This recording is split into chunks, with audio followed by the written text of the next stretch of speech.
Got a tattered overcoat and battered suitcase. Got a pair of leaky boots upon my feet. Gotta drag myself up by my Wonka bootlace. Ladies and gentlemen of the Gallery Gourmet, may I present today's movie comment? I'm gonna drop the accent. In case you couldn't tell, today's movie commentary is gonna be on Wonka. And in case you're new around here, Paul King's Wonka starring Timothée Chalamet was my favorite film of 2023. I loved it. It was so much fun, it had so much heart, it was so soulful, it was so joyful, it was just so pure. You know, great cinema doesn't have to always be about suffering or the internal suffering of the human soul. No, sometimes a nice, fun, family film is all you need, and that's what Wonka was, and I loved it. You know, Wonka to me has the telltale signs of the classic British film. A film that makes you feel really good, that in many ways is what the people of Britain want to aspire to be. There's a Mary Poppins-like quality to it. It sticks to the core values of Roald Dahl and his messages. I love this film. I could gush about it all day, and I will throughout this commentary. But enough of me rambling, let's get into this. But before we get into this, let me just remind you to like, comment, and subscribe, and also share the video. Also, don't forget to follow me on Instagram. It's all down in the description down below.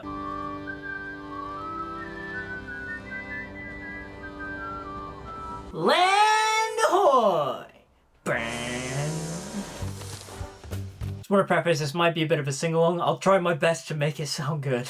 Got a tattered overcoat and battered suitcase. Gotta work my rotten socks off if I want to make ends meet. I got 12 silver sovereigns in my pocket and a hat full of dreams. Okay, let's actually do some analysis instead of stupidly singing along. The thing that I love about the song Hat Full of Dreams and Paul King's vision for Wonka is that he makes Willy Wonka a really energetic, bubbly, fun man. He doesn't have the cynicism of the older Gene Wilder version. He's here, wide-eyed, ready to prove himself, ready to show the world his chocolate. I love the values that Paul King is instilling with this version of Willy Wonka. He's a go-getter, he's a dreamer, he wants to achieve his dreams, and I love the message of Wonka. Paul King in many ways has made a film for artists, for people with a dream to go out there and achieve their dreams. That's what I love about the message of this film. It's so sincere. Paul King really wants people to go out there, chase their dreams, and live life to the fullest. And I love that. Not to mention too the lyrics of gotta work my rotten socks off if I want to make ends meet. Like that right there, it's all about hard work and dedication and passion. And I love the values that Paul King is trying to instill upon the audience. He's totally on wires. You cannot do that without wires. Otherwise you look stupid. At last, the Gallery Gourmet. It's everything you said, mama. And oh, so much more. Here's my destiny, I just need to unlock it. Will I crash and burn, go up like a rocket? And a handful of dreams. Yeah. I love that detail of him just imagining this dance sequence. It's so funny. Oh, he did the staircase trick. That's something I will say too. The references to the previous Willy Wonka films are so, like, genuine. They're not like, hey, it's in your face. Ah, look at that. He did a reference. It's nice. It's subtle. Okay, I wouldn't say that one's very subtle, but, like, it's cute. Like, you know, he's doing the staircase thing like Willy Wonka would do. Like, it's kind of fun. Just to make a dozen silver sovereigns last more than a day. Okay, here's something too. What is the value of a sovereign in this particular universe? Because he's had 12. You can't walk around with, what, £12 in your pocket? Is it in hundreds? So is that equivalent to like £1,200? Or is he walking around with £12,000? If that's the case, then why is a pumpkin costing like £3,000? Could you spare a sovereign for a place to sleep, love? Of course. Here. I also love the values of this Willy Wonka. He is, at the end of the day, a good man who wants to help people. The funny thing about Willy dropping that sovereign down the storm drain, and it's a reference that I didn't catch the first time around, and I saw it on an Instagram reel, and it blew my mind, is that sovereign is the same sovereign or coin that Charlie picks up to buy the last Wonka bar, to get the last golden ticket. It blew my mind. It's so cool. If that's intentional, I love that. You and your husband have been so kind to me. Husband? Him? Oh, you'd love that, wouldn't you? I love Mrs. Scrubbit and I love Bleacher. Just they're so like comical, but like they're so like wonderfully like pantomimey and cartoony. This movie has like the perfect tonal balance. This movie is so like goofy, but also it's so sincere. You can't help but fall in love with it. Oh, I'm holding out for someone far superior to that idle peasant.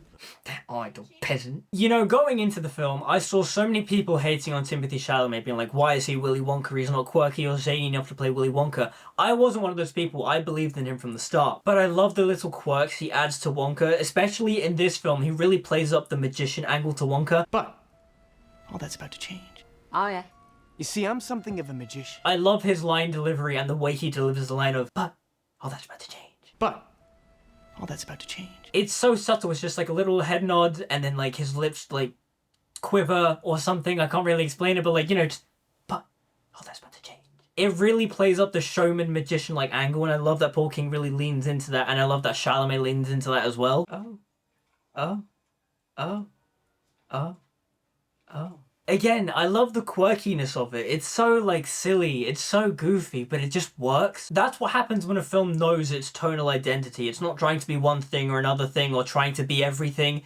It just has the perfect blend. Also, I didn't realize this when I first saw it, that Willy couldn't read, but I love how it's kind of like foreshadowed, because he's just reading and you're just like, okay, I guess he's reading it, but he's just not reading it very carefully. And then he's just like, oh no, I can't read, and it's like, oh, that makes so much sense. But then I also love the idea that it's this specific contract that inspires Willy to have that contract that starts shrinking in the original film. But then I also love the idea that Willy has become so enamored with reading that like in his office, you know how he only has like half of everything? He has like half of a magnifying glass and like a really small piece of paper and stuff. I love that kind of stuff, and I love that this film tries to seed that idea from the very beginning with this contract. I want to teach you a lesson, you miserable little bookworm. You miserable bookworm. I love how British this feels. Like, you don't see this in American comedy. This is so British.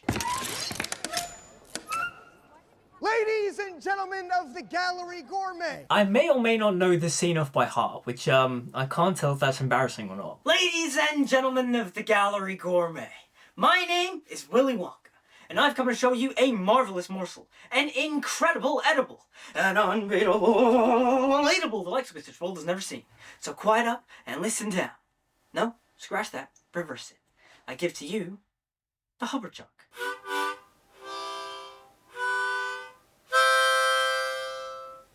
In a jungle near Mumbai, there's a little hoverfly whose wings go out 1,000 flaps a second, that's no lie. These microscopic fleas like chocolate more than leaves, and when as nicely lay precisely one little egg in each of these. Pretend there's a jar. Put your hands into your pocket, get yourself some chocolate. Come now, I insist. No, you've never had chocolate like this. How can you not love this film, man? It's so fun. Also, I don't understand people who don't like musicals. Like, how can you not just have some fun, sing, dance, loosen up? Miss Bonbon. Yes, Mr. Slegworth. Miss Bonbon. Paterson Joseph, I'm gonna say it now, might be the best actor in this film. He's so funny, he's so quirky, he really goes into it. He's a master in this film. Well, who wants to try one? I will. Excuse me. Mr. Fickelgruber. Mathew Baynton as Mr. Fickelgruber, I love Mathew Baynton. If you were a child in the 2000s and you grew up with Horrible Histories, you know who Mathew Baynton is. He is one of the best cast members of Horrible Histories. He's so good. I love Mathew Baynton, and I love that he's in this film too. I love what they do with Fickelgruber. I won't lie, I kind of wish they did like a little bit more with him because Mathew Baynton is so good. He's not underused, I just wish he was in it a bit more. I mean, I like the whole of the Chocolate Cartel. I mean, Paterson Joseph just steals the show. Mathew Baynton is Mathew Baynton, and I love him. And Matt Lucas is also very fun in this. Though I will say, he does get the worst recurring joke, which is the "in which they die" thing, which is fine. It's quirky, I like it. It's just not as good as Mathew Baynton's recurring joke, and also Slugworth. Slugworth is just amazing in this. That is quite a handshake. It's a business handshake, Mr. Wonka. Lets people know I mean business. I mean business. Let's try one of these so-called hover chocks. So-called hover chocks. Ooh. It's not just chocolate, is it? There's marshmallow. Caramel. But it's salted. With the bittersweet tears of a Russian cloud. With bittersweet tears of a Russian cloud. Again, I love Chalamet's like whimsiness to it. He really plays that kind of like whimsical magician. I love it. Cherry picked by the pick of the cherry pickers from the Imperial Gardens in Japan. He looks so impressed with himself when he says that. I bet that was Chalamet just like, finally, I got that line. I've been trying to say that line all day. Woo! There we have it, ladies and gentlemen. An endorsement for Mr. Wait, the worst? That's very SpongeBob. That's so SpongeBob. He means we're going to fart them out of our pussies? Yes, I know what he meant. I love it. I love the tone. It's just so cheery and whimsical and funny and goofy. It feels like Roald Dahl. You're off your rocker, Wonka! You're off your rocker, Wonka!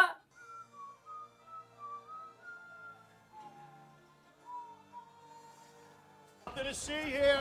Just a small group of people defying the laws of gravity. I love Keegan-Michael Key in this as well. He's just so fun. It's just, the chief of police is great. He's just so like goofy, and then his whole like obsession with chocolate and stuff, and how in many ways they kind of like link it to drugs and stuff. Like the innuendo and the metaphor of the chocolate in this is drugs.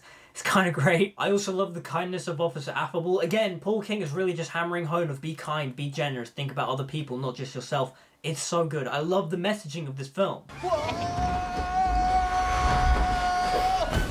Timothée Chalamet sounds a lot like Aladdin when he's going down the chute. That whoa! That's like very Aladdin. I love the, what do you call them? Like the Scrub It gang or whatever. I just love them all. I love Abacus. I love Lottie. I love, you know, Larry and all that kind of stuff. Like, I love them all. They're really like fun and quirky. You've got a fun, colourful cast of side characters. Like, what more could you want from a film like this? Scrub. Still long though. What are you doing? I'm making chocolate, of course. How do you like it? Dark, white, nutty, absolutely insane. Do you remember when that line came out in the trailer and people like taking the mick out of Timothée Chalamet? They're just like, oh, it doesn't work. It does. He plays it really well. He adds the quirkiness, the zaniness. It fits. Again, like I said when those trailers came out, the trailers weren't doing his performance justice. And you watch the film, his performance is really good. Do you remember when people also kept taking the mick out of Timothée Chalamet's now quiet up and listen down thing? Like, it works in context of the film. Like, in the trailers, yeah, it's a little bit like out of place, but it works in the context of the film. So quiet up and listen down. Nope, scratch that. Reverse it. When I first saw it in the cinema, I was like, oh yeah, it works perfectly fine in the film. I don't know why it became like a meme. You know, Willy's backstory with him and his mum is really sweet and really nice. And in many ways, yeah, it's better than the Johnny Depp stuff. Like, I don't hate the Johnny Depp stuff because it fits the Tim Burton whimsiness of that world. But in actuality, when I'm comparing the two, the stuff with his mum is so much more tender and sweeter than the stuff with his dad. Ha, sweeter, get it? The poor? Could you please refrain from mentioning that demographic in my presence? He doesn't like it when people say poor. I love that joke. I feel like the film uses it perfectly. Like, they don't overplay it, they utilize it perfectly. It's so much fun. I love Mathew Baynton in this. The Chocolate Cartel is really fun too. I also love this scene. Excellent. In which he dies. In which he dies. Well, I know what it means. Actually, what does it mean? Gentlemen, please. I love that look from Mathew Baynton. Like, if you've seen Horrible Histories, you know what Mathew Baynton can do. And I love the fact that Wonka is, like, elevating him to, like, a more star vehicle level. Because Mathew Baynton's awesome. The whole cast of Horrible Histories is awesome. But, like, Mathew Baynton's always been, like, my favourite. Shouldn't have favourites, that's kind of mean. But, like, he was the best. Have you got a sweet tooth? I do. A hunger that you have to feed. Tell me that's not, like, the best thing ever. Tell me Paterson Joseph, tell me with a straight face that Paterson Joseph is not the best in this film. Honestly, it's so brilliant. That subtle dolly and the little finger movements, his eyes, so good. A hunger that you have to feed. But if you want to make her sigh, Tell me. show her some thigh. Why not? Fine, bigger of a man. I love all this stuff with Scrub It and Bleacher. Like, it's not raunchy. It's definitely an angle of comedy that's there for the parents. Even for kids, I guess. There's nothing raunchy about it. It's just a little bit risque. I don't know. But it's just funny because, like, they're the two vile characters and, like, you're, like, watching them fall in love and stuff. Like, it's kind of great. Ladies and gentlemen, may I present to you a brand new contraption of my creation, an innovation in longification. Scrub. Now, With Willy Wonka's Wild and Wonderful Wishy-Washy Wonka Walker, please don't make me say that again. Stolen? Mm-hmm. Who by? the little orange man. I love the setup for the Oompa Loompa. Like, you're just waiting for him to appear, because obviously it's Hugh Grant as the Oompa Loompa. Use the audience as just like, when's Hugh Grant gonna show up? I love the build up to it. It's so fun. Orange man, green hair. Like, I love that little quirky stuff. It's fun. What is it? Wait, another Horrible Histories alum, Simon Farnaby, which also is one of the co-writers, which I found out, and I kind of love that. Simon Farnaby's also in Paddington 2 as well, so it's nice that he just like has a nice working relationship with Paul King. Like, I kind of love that. Now, everything with Noodle and Willy at the zoo, I love. I think it's so sweet and wholesome. Like, it's Willy comforting Noodle, trying to reassure Noodle, trying to inspire Noodle and give her a bit of happiness because she's someone that hasn't experienced that throughout her lifetime. All she's known is abuse from Mrs. Scrubbit and Bleacher, and Willy comes along and shows us some fun and wonder. I love that. It's so wholesome. It's so pure. I also just love For a Moment. It's a really tender and lovely song. It's so sweet and adorable too. Not if I sing it like that. Noodle, noodle, apple strudel. Some people don't and some people doodle. Everything with them and the balloons and them dancing on the glass roof and such, it's just so sweet and pure. Like, Willy's just trying to show her a world of imagination and fun and wonder. In many ways, he's trying to make her see the world like he does and such. He's trying to turn the pessimist into an optimist. He's trying to give her hope and such. I love that. In many ways, Noodle 2 can be seen as like the proto-Charlie, which I love. Do not sell chocolate in this town! The thing too that I love about this film is that it tries to turn something really dark, like a police mob hit type of thing, and it just makes it funny. Like, in context, this is actually really dark and really violent, but the tone of the film is so quirky and fun, it just fits. In many ways, and I mean this in a good way too, is that it's like a kid playing with action figures. It's like a kid seeing their dad watching like a mob movie on TV or something, and they start like doing that with their action figures. Oh, waiter. Do you have anything for a broken heart? Here we go. Here's probably the best set piece in the film, maybe? So the taxis never stop, the girls think you're a flop.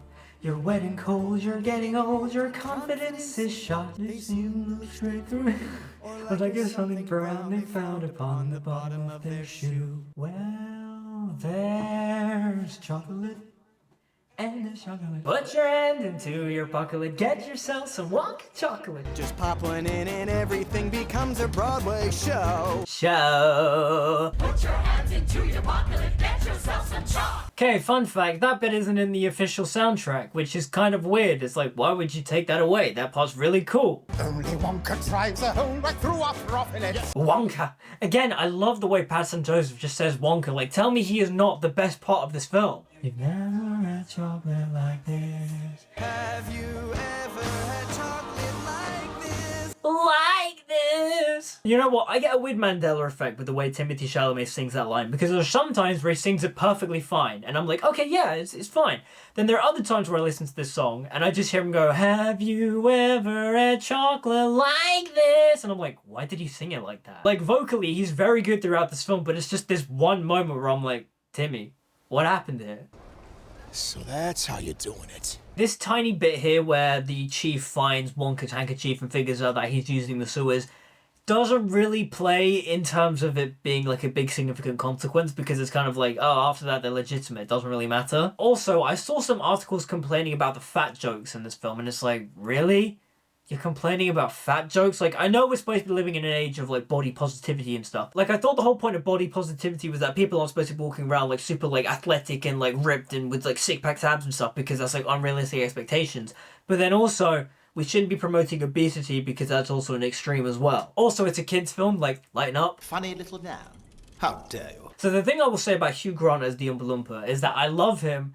I kind of just wish he was in the film a bit more. You look at the trailers, he's all over them. He's like the big selling point at the end of the first trailer. He's also in the second trailer a lot more as well. You watch the film, he's in it, and he's fun, but he's also not in it as much as you thought he would be. Oompa Loompa, Loompa-dee-doo. Thousandfold, you gotta be kidding me. Ow! Come on, Willy, what were you expecting him to do? He literally just asked you to give him a big frying pan. You don't expect him to like whack you in the face? It's like, come on. That's my last jar! I said good day. You get nothing! You lose! Good day, sir! Yeah, it's a wreck, but the potential, the bones! The potential, the bones! I love the way Chalamet delivers that line. You think they're gonna give you the same hit? They don't. Do you get what I mean about how the film uses like the chocolate as a metaphor for drugs? Like, this scene just solidifies that. I also love that the chief just like kisses the box. Like, it's so funny. Like, I feel like quirky sometimes can be like a dirty word, but like when it's used correctly, this is what you get. Right, so when it comes to original songs for this film, I feel like A World of Your Own might be my favorite. Like, my favorite song in the film is Pure Imagination, and we'll get to that. But in terms of, like, originally created songs crafted for this film, A World of Your Own is probably my favorite. It's so just, like, lovely and whimsical. It's just, mwah. Close your eyes and count to 10. Make a wish now. Open them. Chocolate bushes, chocolate trees, chocolate flowers and chocolate bees. A world of your own, where you can be free. This is your home, a world of your own. The thing that I love about Willy's Chocolate Shop, and Paul King mentions this in the behind the scenes of them making this shop, is that this shop is Willy's love letter to his mother and his childhood. And I think that's so wholesome and so sweet and so adorable. And in many ways, it's like many people's dreams of like trying to pay homage to their parents. Like, how can you not love this film? This is so like wholesome. Here is the wonder we used to feel back when the magic was real. Embrace the unknown. Enjoy the adventure. I love the way this sequence is shot. It's so adventurous, it's so whimsical, it's so wonderful. Shots of Willy like leaning up against the tree and like looking out adventurously and stuff. It's just so good. Like, Willy is like the pioneer of imagination and chocolate and fun and wonder. This is what you get for mustaching my daughter. This is what you get for mustaching my daughter. The thing too that I love about Chalamet's Willy Wonka is that he does the showman magician thing so wonderfully, but also he can play the cynical side to Willy Wonka. And in many ways, I want to see him play the cynical side to Willy Wonka because he does it so wonderfully. There's no point, Noodle. It didn't work. She promised she would be here. She wasn't. You didn't actually think that... No, I did. Stupid dream. Sorry, Noodle. I guess I got carried away. Is Sorry Noodle the worst song in the film? Yeah, but also, like, it's not a bad song. It's just the song that has the least panache. Oh dear, please don't tell me you're going to go through with this ridiculous deal. How does Lofty know all this? Like, has he been stalking Willy? Because if so, he's not in any of the background shots, so... How does he know all this? So the third act of Wonka, I think, is the most fine part of the film. It's the most standard part of the film. Like, it's not bad at all. It's just a generic heist sequence. Like, Paul King loves his heist sequences. Like, he did it in Paddington 2 and such. And don't get me wrong, there's some fun stuff in here with Rowan Atkinson and the giraffe and the stuff with the zookeeper and the security guard. I also love the payoff with the Fickelgruber joke again. Like, Paul King uses that joke to perfection. In the hands of a lesser director, they would have overplayed the joke and had him keep going throughout the entire film. But Paul King leaves just enough time for you to kind of forget the joke exists, and then he triggers the joke again, and it's funny. She was very poor. What? Sorry, Felix. Paterson Joseph also again just proves why he is the best part of the film with the death by chocolate line read. Like, it's so good. I won't lie, the chocolate that Willy and Noodle are swimming in, I can't tell if it looks nice or not, because on first glance it does, but then like when they wipe it off their face, it looks kind of like watery and runny, and it's like, ugh. Like, say what you will about the Tim Burton film, at least when Augustus Gloop fell in that chocolate river, it looked really nice. We'll get the best lawyers, bribe the judge, rig the jury if we have to. We'll be fine. See, all this stuff here, it feels like it's setting up a sequel, and I would love a sequel. Like, the film doesn't need a sequel, but I'd love a sequel. And the way the film deals with the chocolate cartel, like, floating off into the sky and stuff, it feels so Roald Dahl. You can tell Paul King loves Roald Dahl. And also, it feels very Wes Anderson, because if you've watched Wes Anderson's Roald Dahl Netflix shorts, it has a similar tone, like them like floating off into the air feels very similar to the ending to the Henry Sugar story. So for all of you that have seen my review for Wonka, know that I teared up near the end of the film. I didn't cry, no tears left my eyes, but my eyes watered a bit, which apparently is a sign that I'm emotionally strong or something, so take with that what you will. And no, it wasn't the scene where Willy sees his mum and then opens the chocolate and sees the golden letter that says it's not the chocolate that's special, it's the people you share it with. No, it wasn't Willy reuniting Noodle with her mum. Come with me and you'll be in a world of pure imagination. Don't be shy. It's all right. In that shot there, Timothée Chalamet looks a lot like Gene Wilder, which again makes me really curious and to see him play the Gene Wilder era of Willy Wonka. Like, I want to see present day Willy Wonka. That look on his face says it all. He captures the tragedy of Willy Wonka. I said it before in one of my Wonka videos. I think it was in my Wonka review. But Willy Wonka is a man that wants to give so much. He wants to give everything to everyone. He wants to give his all to everyone.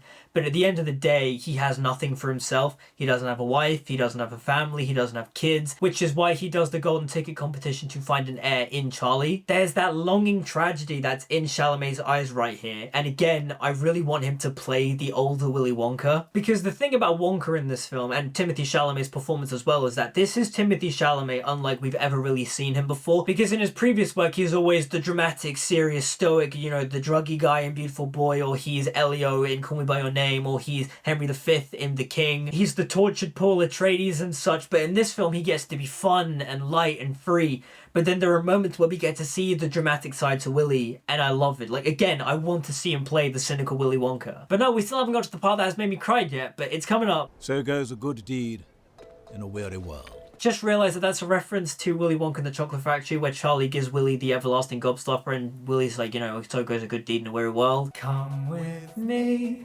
and you'll be in a world of pure imagination. You know, when this film was announced, I was unsure whether or not they were going to use pure imagination, and then the more the trailers came out and they kept using the themes for pure imagination, I was like, I think they might use it. And the fact that they use it as the closing musical number is so perfect. I love the more upbeat version to it as well. I love the way Chalamet sings it. And the thing is too, I can't really compare it to the Gene Wilder one because they both have different feelings. This one is the more upbeat, reorchestrated version where you're like, yeah, let's go pure imagination. Whereas Gene Wilder's one is really sincere, really epic, really beautiful, and really tragic at the same time. If you want to view paradise, simply look around and view it. Okay, yeah, we're getting to the point that made me tear up now. It's this bit here. Begin with a spin, traveling in the world of my creation. Okay, so the reason why I teared up was because you see the formation of the chocolate room.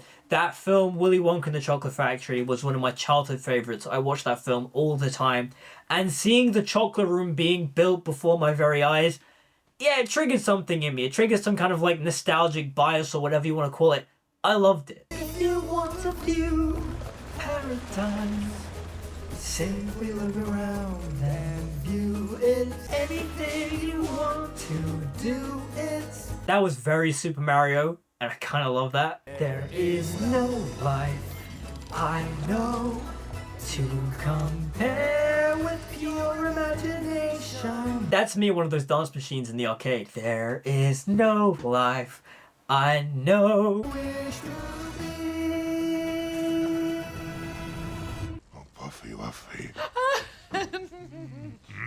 Oh, at least they got a happy ending. That was Paul King's Wonka. God, I love this film. This film is so great. It's so much fun. It's a nice, fun family musical that's really uplifting. Again, it inspires you to chase your dreams, to be a dreamer, to imagine. In many ways, this film made me relate to Willy Wonka in a way that I never have before. Because as a kid, I related to Charlie more. I loved Charlie because Charlie was the poor kid that wanted more but couldn't. He was also the kind, generous kid that ended up getting a happy ending. But now, as I've grown up and realizing that I want to become an artist, whether that be a filmmaker, a storyteller, an actor and such, I relate to Willy Wonka because he is all of those things. He's the man that's chasing the dream. He's the man that wants to spread his ideas to the world, to share it with the world. I kind of relate to all that. Roald Dahl's story related to me as a kid, and now this film relates to me now as a young adult, and also probably for my adult years, who knows. But what did you guys think of Wonka? I mean, I love it. I hope you love it. Let me know what you guys think of the film in the comments down below. Like, subscribe, from social media, all the good stuff. Until we meet again, see you guys next time.